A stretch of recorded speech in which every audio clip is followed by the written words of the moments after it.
Hello and welcome to another video from Fantasy Football Scout. My name is David Munday and I'm here with your FPL tips ahead of game week 32. Now I know you're all used to seeing Rich do these videos, but he couldn't make it this week.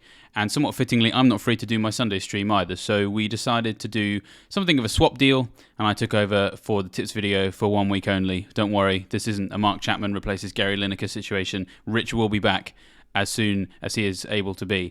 But the best thing about this little swap that we've done is a completely like-for-like one where you've lost one Reading fan and you've gained another one in his place, which is great for any of you worrying if we had enough Reading representation in this video.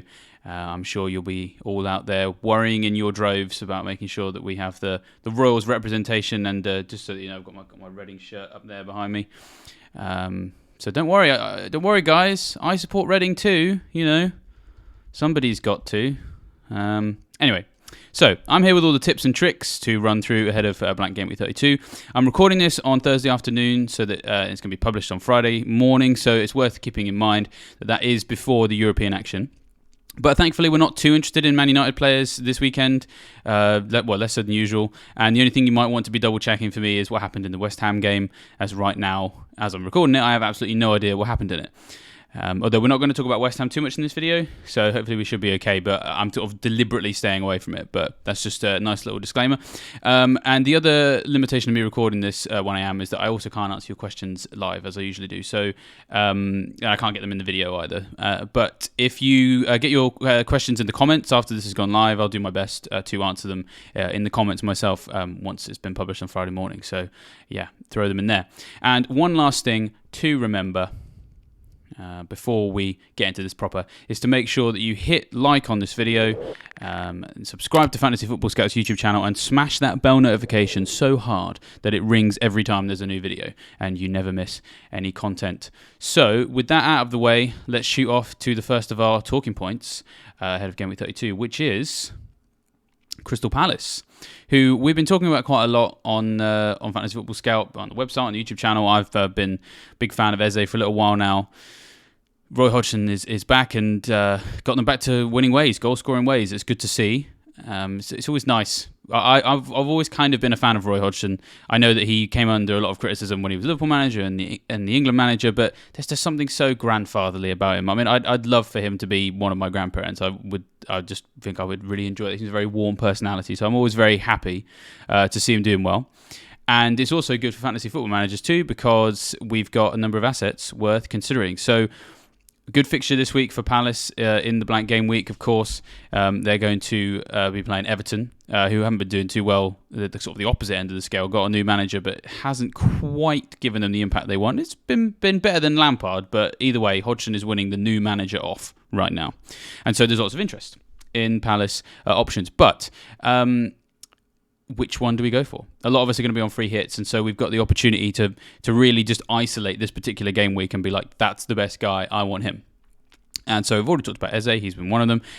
Elise is another one. I did say that we Reading representation on this, so we've got our former Royal mentioned as well. So what I've done to help you guys out, if you're maybe looking at the fixtures and you're looking at the players in form, and you know you want a Crystal Palace guy, but you don't know which one to go for, or maybe you're settled on one of them, but you'd like it to be sort of tested against some of the stats that are out there, then that's what I'm here for. So I have used the Fantasy Football Scout comparison tool to see how the Eze and Elise are doing over their last 4 matches.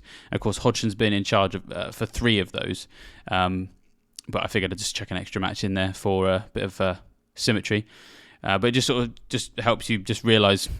Throwing it in there just means that we're focusing on the player as much as we are the manager. So yeah, last 4 matches.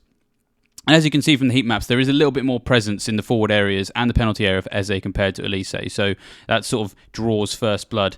We've got lots of stats here to come, but on the first one, looks like Eze is the one who's slightly more dangerous in a forward central location. Elise obviously is still putting, a fantastic heat map there, but he's a lot more restricted to the flanks, which is going to make more sense when we look at some more stats in just a second, because now we're going to look at the goal threat. So again, as I said, this is using the Fantasy Football Scout comparison tool in the members area. If you're not already a Fantasy Football Scout member, head to the website, click on members benefits up the top, have a look at what you're going to get and sign up. You're all fed up of me saying that now, but I don't care. I'm going to keep saying it because it's great. And here's an extract from that, which is, this is Eze versus Elise for goal threat in the last 4 matches. And again, it's a clear win here for Eze. So Eze's on the left, Elise's on the right. And we've got 3.5 penalty box touches per match in that period for Eze to Elise's 2. So just numerical confirmation of the visuals we just saw on the previous slide. And that is obviously allowing him to be more threatening. So 2.5 shots in the box per match for Eze compared to 2.2 for Elise. So actually much of a muchness there, but Eze is further ahead in terms of the quality and the accuracy of those shots. So he's averaging 0.5 big chance per match. Which is significantly better than Elise's 0, and then he's had 1.8 shots on target in that time, and I think it's 0.2 for Elise. So really chalk and cheese in terms of the goal threat potential between these two players. Which is not to say that Elise is a bad option, but Eze is clearly the one who is a lot more potent, and of course we shouldn't also forget the accuracy as well. I mean, this is where we got the biggest gap. We've got Elise with just 11.1% shot accuracy in the last 4 matches and a goal conversion rate of 0 because he's not scored. And then Eze, 70% goal shot accuracy and 30% goal conversion. So again, huge difference there in terms of the goal threat. But as I said, that doesn't mean that Elise is a bad option because also stats from the same period, this is now assist potential. Elise is the clear winner here. So he trumps Eze for all the creative stats in the last 4. He's had 2.5 key passes per match, which is more than Eze's 1.8. He's had 0.8. He's created 0.8 big chances per match, and Eze hasn't created any. And that's a qualitative assessment of the quality of the chances. So it means that not only is Elise playing more key passes, the quality of the opportunity once it's been created has been bigger in situations when Elise has created it versus Eze. I mean, a lot of the time he's creating those big chances for Eze. So there's a lot of stats here suggesting that actually if Eze gets a goal, it's probably going to be Elise who gets the assist, which could potentially be an excuse to actually get both of them. That's probably my conclusion when we reach the end of all this. Is actually they're both pretty good because Elise is averaging a chance every 35 minutes, creating a chance every 35 minutes in the last 4. But there is one man who's hiding in the wings who I have seen talked up by a few people also looking for another alternative, which is Jordan Ayew. Now, I first dismissed him out of hand on the assumption that he's a forward, and I just, and it says Eze or Elise, and I think I was fairly confident which of those two I preferred anyway. But then I just completely forgot he's a midfielder in FPL this season, so, more fool me, I suppose. And actually, in the last 4 matches, he actually has the highest expected goal involvement of any Crystal Palace player. And so that is why people are talking about him. He absolutely deserves to be in this conversation. And if you are looking for an alternative to those other two, and you want to play with someone who is, a real differential, because Eze and Elise are sort of slowly becoming parts of the template for this week, and no one's really, a few people talking about Ayew, but not loads. So he is worth considering as well. Whether or not I'll go for him, I'm not sure, because just when you delve deeper behind the XGI, there's a couple of things that just tilt me a little bit back towards Eze. So a couple of extra stats on Ayew then. He does actually have the same number of attacking returns in Hodgson's time second time as manager. They've all got 3 each. 3 attacking returns. Eze's got 3 goals. Elise's got 3 assists. And I think Ayew is 1 goal, 2 assists, but I could be wrong.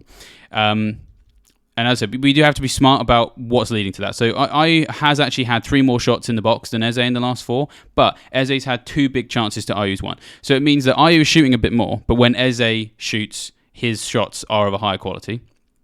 And Eze is way more accurate as well.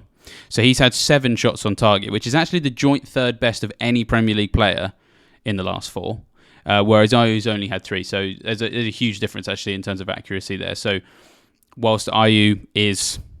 his XGI is good. Is he the sort of player who can convert on that as well as Eze. Stats are showing us that perhaps not. When it comes to creativity, Ayew has fashioned 2 big chances to Eze's 0. So Ayew is creating bigger chances than Eze is, but Eze is more of a volume attempted assister. So he's actually played 7 key passes. None of them have been big when he's created them, but he's trying a lot more. I mean, he's obviously involved in set pieces, which does help. And then Ayew's actually only created 3 chances. 2 of them are big, but just as a general rule, he's creating fewer chances. So when you also factor in the fact that Ayew is still being used, I don't want to say in a rotation, but when you look at the fact he's only had 1 90-minute outing in his last 4, he played one match he was out there for 79 minutes, another he was out there for 45, another he was 25. The 25 minutes was pre-Hodgson, but either way, he's not quite as nailed in the team as Eze and Elise.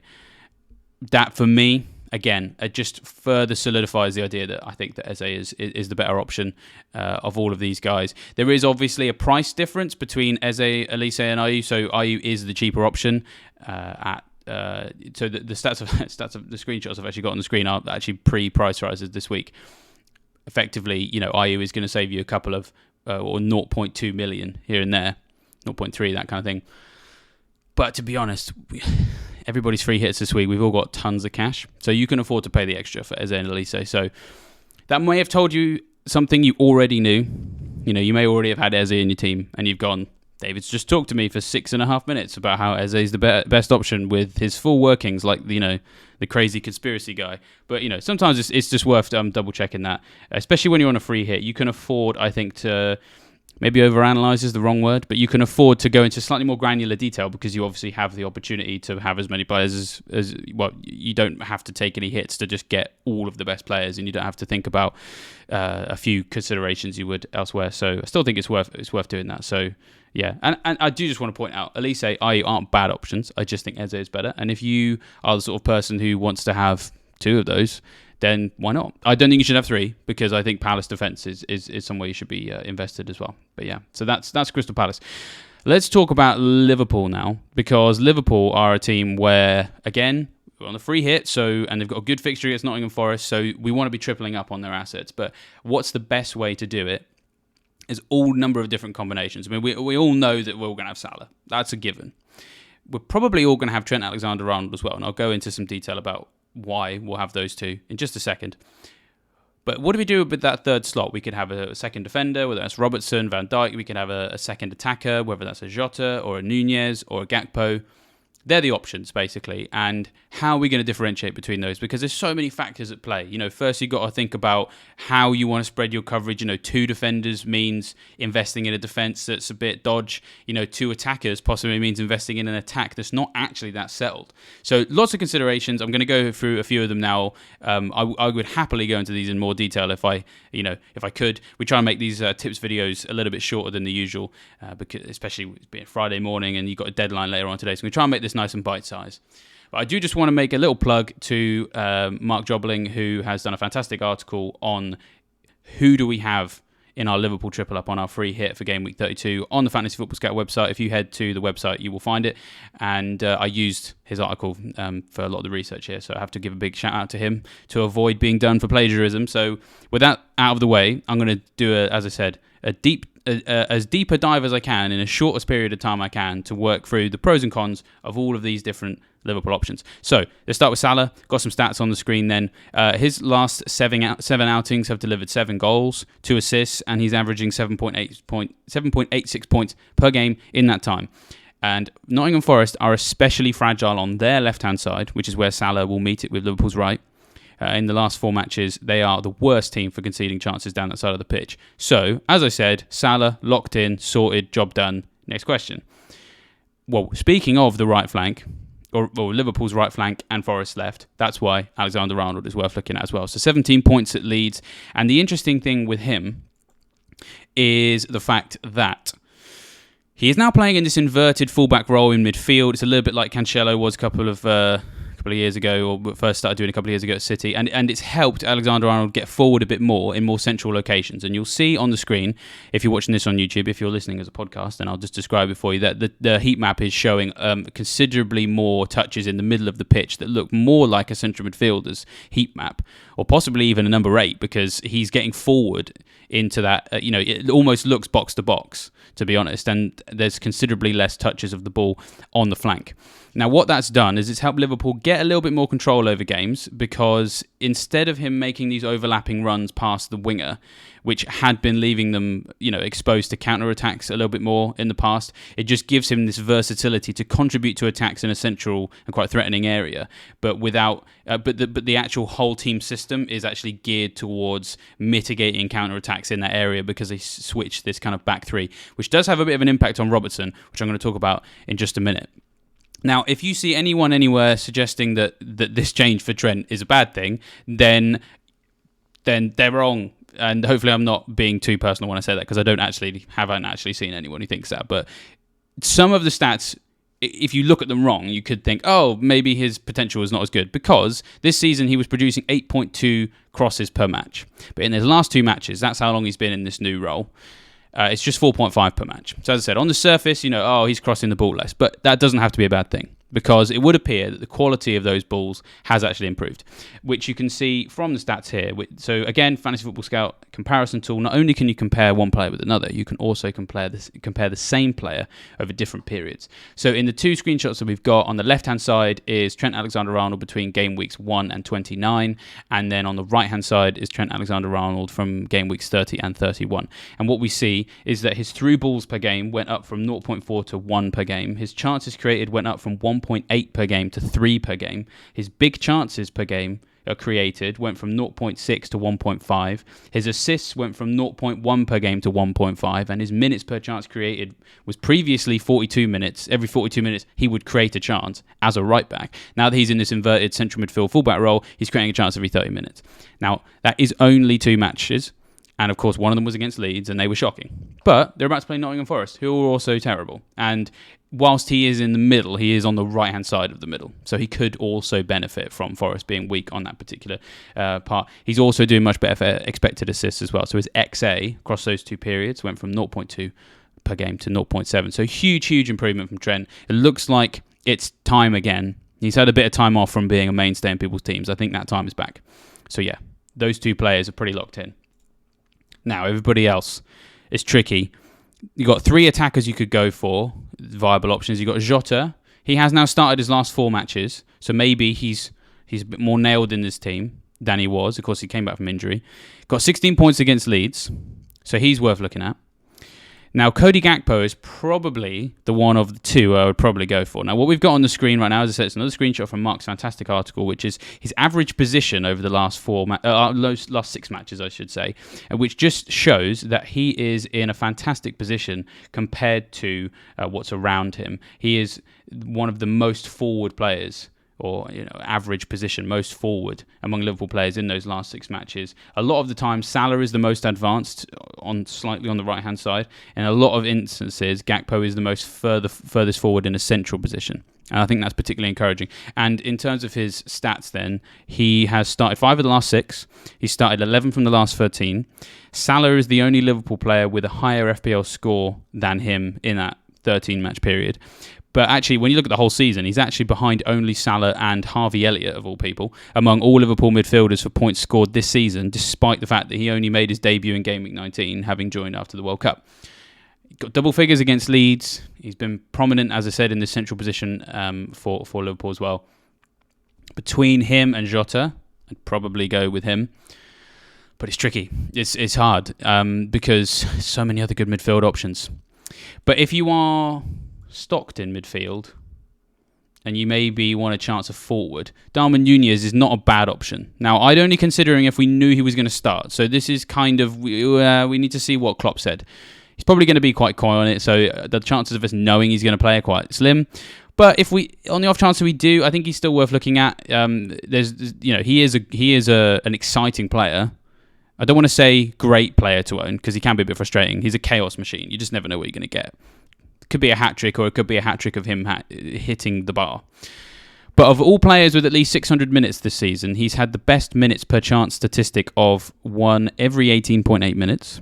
And his XGI, so his expected goal involvement per 90, is 0.83, which is actually only bettered by Haaland and Jesus. So when he's on the pitch, he is keeping some fine company. and he will get chances. And against the Forest team, he probably will score. But it's just, is he going to play? So that's tricky too. To be perfectly honest, if you want my personal opinion, I think it's very difficult to back any of those three Liverpool attackers with confidence, which doesn't mean they're bad. It just means that if I'm on a free hit and this is a 1 week only team, and I need to know for sure that my guy I've picked is gonna smash it, it's kind of tricky. It is kind of tricky to be too excited about them. So I had been thinking about their defense. So let's talk about their defense. Those of you who watch my Sunday stream will have seen that Robertson was in my first draft. I was a little bit more convinced on having them both. So that's Trent and Robbo earlier this week. The problem is, it is actually also hard now to make a case for two Liverpool defenders as well. If you're going to do it, you're better off justifying it on attacking potential, but even that's looking a bit dicey right now. So, Liverpool have the third worst figure for big chances conceded this season. That's not even like a recent thing. That's this season, which you'll see on the screen as well. Only Leeds and Fulham have conceded more big chances than Liverpool this season. And it's actually 8 more than Forest. So we talk about Forest being a plum fixture for Liverpool. Well, technically, across the course of the whole season, in terms of what this defence is allowing, it's technically worse than Forest, which is just crazy. And it's not even, as I said, it's a season thing, but it is also a recent thing, because Liverpool do have the third worst expected goals conceded figure for the past 4 matches as well. So, basically, the only hope you've got for a Liverpool clean sheet is just how bad Forest are. Now, in the last 4 matches for them, they have the lowest expected goals of any team. So they're not exactly in great attacking form. So the thing here is, you're sort of relying on something here to change. Either the Liverpool defence is going to have to be not rubbish for a week, or the Forest, basically what you've got here is it is a stoppable force meeting a movable object. They both aren't doing very well. So one of them is going to have to come out on top. Either the Forest attack is going to be better than usual, or to get a goal against a rubbish defence, or the rubbish defence is going to have to turn up and be a good defence against a rubbish attack. So you are hedging a little bit on what's happening here. So as I said, I wouldn't be getting 2 Liverpool defenders in on the hopes of, yes, double clean sheet locked in. So you need to be looking at the attacking potential. But as I've already alluded to, actually even that's looking dodgy, because with Robertson, it's not actually as encouraging as I hoped when I threw him in my free hit draft on Sunday stream, because it actually turns out that Alexander-Arnold might actually be hampering his assist threat. So Liverpool are now kind of almost asymmetrical when Alexander-Arnold pushes into midfield, because Robertson doesn't do the same thing. And so what happens, as I alluded to earlier, to mitigate against them being exposed on the right-hand side, they do just sort of shunt around at the back to create a back three, and they're kind of lined up as a 3-2-5. And in that, Robertson is the left-sided centre-back, which is a position he's more than capable of playing. He's quite good at it. But that's not good for fantasy. So against Leeds, only 18.1% of his touches came in the opponent's final third. That's his second lowest percentage of the season, which clearly says a lot. And yeah, so with that in mind, I'm now thinking, do I really want Robertson? I mean, nostalgia wants me to take him. I'm a big fan of what he's done historically. I mean, he was kind of a fantasy legend before Trent was, if you remember back far enough. So I want to own him, but it's kind of getting difficult to justify, if I'm being completely honest. But speaking of defenders, there is one team that I am a little bit more excited about having in my team. And I know that there's a few people out there that are kind of a bit short of a third defender. Like, people are kind of locked in on Trent and Trippier, or maybe Trent and Robbo, and they're like, who do I have as my third defender? Well, I think that Wolves can help you here. Don't worry, I'm going to be a little bit less Gen Z in plugging this as I was on TikTok and Instagram. We're going to keep this nice and straight back. This is YouTube. This is for grown-ups. This is the channel with the Scoutcast on it. So don't worry, I'm not going to be silly with this one. But yeah, so Wolves. They have been a bit unfortunate, in my opinion. They've had a few decisions kind of go against them. I think they've been apologised to by the referees associations multiple times in the last couple of months. I think that they're slowly, quietly starting to build something under Julian Lopetegui. They've kept clean sheets in each of their last 2 matches. And over their last 4 in the Premier League, they're actually in the top 2 for fewest big chances conceded and expected goals conceded as well, which we've got some stats to illustrate that on the screen there. Leicester, meanwhile, we've also got some stats for them on the screen. They have the second worst XG score. So we talked about XGC there. In terms of actual attacking threat, Leicester have the second worst expected goals score over the same period. That's the last 4.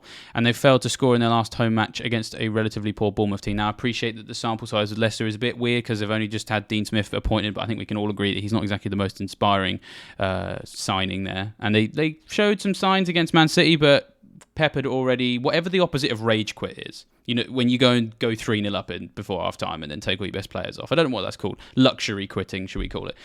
He'd done that, so I don't really think we can read too much into what Leicester did against City. So I think there's definitely worse defences to invest in for game week 32 than Wolves, just because of Wolves' defence is looking good, Leicester's attack is looking terrible. I've gone with Kilman as my choice because I'm not really all that convinced by their fullback. So Semedo is a bit more expensive, about 5 million, and Totti is worth only 3.8, which is actually quite exciting. But he started the last 3 matches as well, but I think there was a bit of surprise from the local press. I saw that he was so heavily involved in those last few games because Johnny obviously is historically had the left-back position.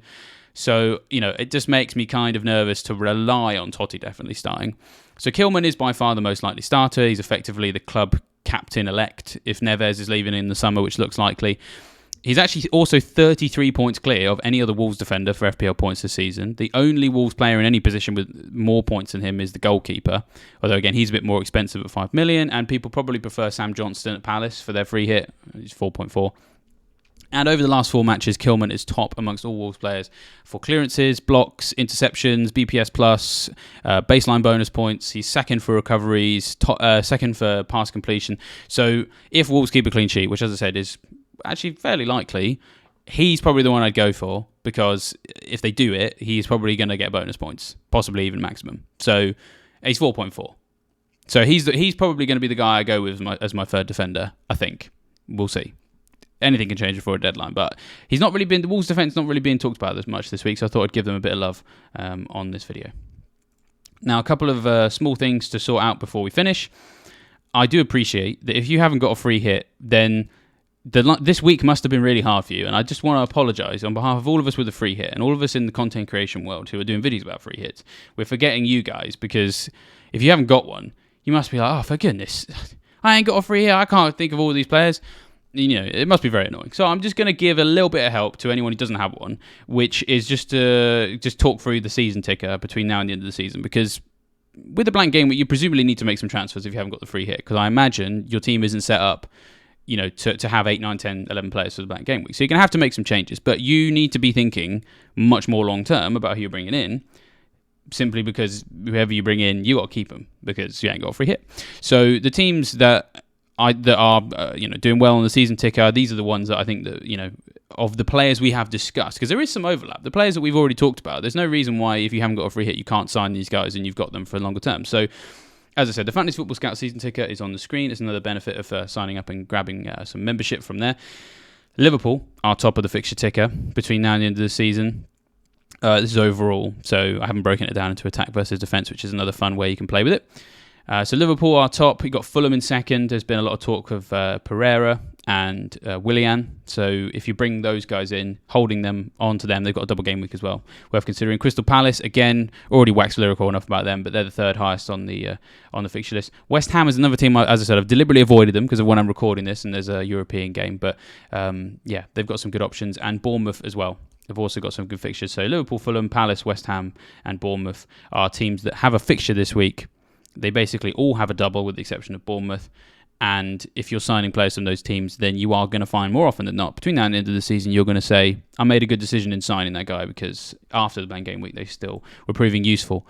Now, one last thing before we finish, one thing that Rich always likes to do, so I need to make sure that I do it too, is to talk through the Rate My Team tool, which is another advantage of signing up to Fantasy Football Scout membership, which is an algorithm that calculates which players are the most likely to get some points this weekend. So I'm just going to run through the top 10, and predictably, they are Liverpool, predominantly Liverpool and Arsenal players. I appreciate I haven't really talked about Arsenal on this particular video, but there's plenty of other videos on Fantasy Football Scout this week. If you want some more detail on the best Arsenal players to own for this week, then you can always check out those as well. But according to the Rate My Team tool, you've got Salah, Alexander-Arnold are the most important players to own this week. According to Rate My Team tool, predicted to score 7.55 and 5.4 points respectively. Then you've got a trio of Arsenal players of Saka, Martinelli, and Odegaard. Oh, sorry, actually a quartet, I should say, of Arsenal players. Saka, Martinelli, Odegaard, and Jesus all predicted about 5.2 points.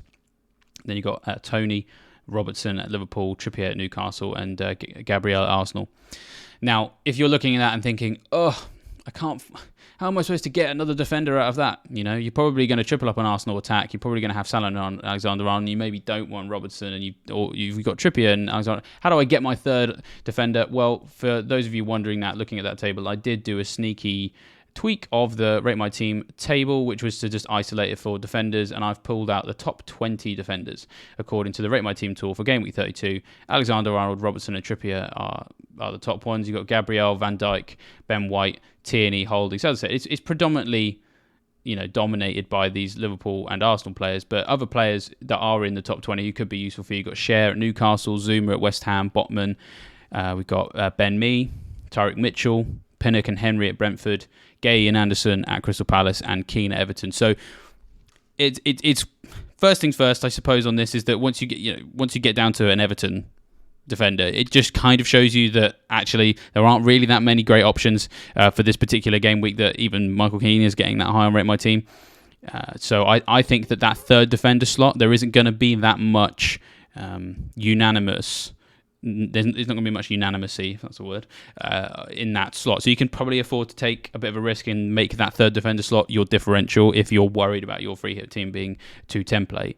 Because I've got to be honest, I don't really like the look of any of those guys outside of the expensive defenders I want, and it's probably going to be Max Kilman. So that's where you make your ground up. It's boring, it's dull, but for those of you that like boring and dull things, it's actually kind of exciting. So I appreciate that's a bit of a paradox, but yeah, defense, that's where the difference will be made this week, my friends. That's where it will be made. So that is everything from me. I hope you've enjoyed this video.